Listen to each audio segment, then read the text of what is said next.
За манай Vulcan компани пэйж дээр айгүйх асуултууд орж ирж байна. Тэр нь бид нар одоо энэ танаа кристалл шүүлтүр, тоолуур дээр суурилуулдаг шүүлтүрүүдийг яагаад ашиглах ёстой ингээд асуултууд ирж байна л та. Энэ дээр бид нар нэг бяцхан хариулт өгчээ. За Улаанбаатар хотын хэмжээнд нийт 540 км орчим шугам байдаг. За энэ нь бол газар доогоор ингээ аалзны тор шиг ингээд танаа гэрлөө, босод айлууд руу бүх одоо объект руу явж идэг. За энэ ус маань орж ирэхдээ бол дандаа төмөр шугам, за сүүлийн үед солиод пивэрч болгож байгаа. Ийм шугамаар явж ирдэг. Тэгэхээр тодорхой хэмжээгээр бактери, вирус, өнгөр зэв заавал үүсдэг. За тийм болохоор тоолуур дээр тавьснараа та гэрлүүгөө орж ирсэн тусал ус бүрийг хамгаалаад дээрээсээ шууд ундны усаа крантнасаа хэрэглэж болох боломжийг бид олгож байгаа.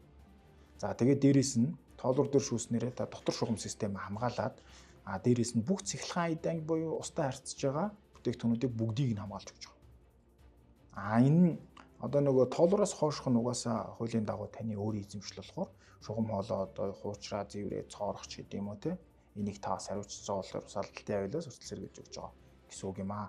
За фильтрийн хувьд бол тоолуур дээр тавигддаг фильтр маань эхлээд 0.5 микроноор шүүгээд за энэ шүүсэн ус маань дотгошоогоо шингэж ороод дараа нь 0.1 микроноор шүүгдээд мембранаар шүүгдээд ингээд шууд энэ дэшигээ цэвэр ус болоод дундны ус болоод гардаг.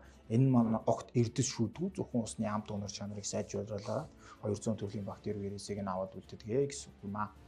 За тэгээд та манай бүтээгдэхүүнүүдийг бол яг байршил нь бол таны гэрт байдаг. Одоо энэ орон сууцнд чинь, галтгоонд чинь, дүүшэнд чинь, эсвэл бол коридорт чинь байрлаж байгаа. Ийм халуун үд усны тоолуур гэж байгаа. Эннээсээ та усныхаа төлөвлөлт тавьдаг гэсэн үг. Айл болгонд байгаа гэсэн үг. За энэ дээр нь шууд ингээд тавиад өгчдөг. За энэ маань өөрөө яг герман стандартаар, герман технологиор хийгддэг ийм шүүлтүрүүд байгаа. За тэгээд асуух зүйлсээ та манай пэйж рүү холбогдоод асууж болно. Хөдөө орон нутаг, Улаанбаатар хот гэхгүй хаана усны ямар нэгэн асуудал байна бүгдийг бид бүрэн шийдэж өгөх боломжтой. Анхаарал тавьсан явдал баярлалаа.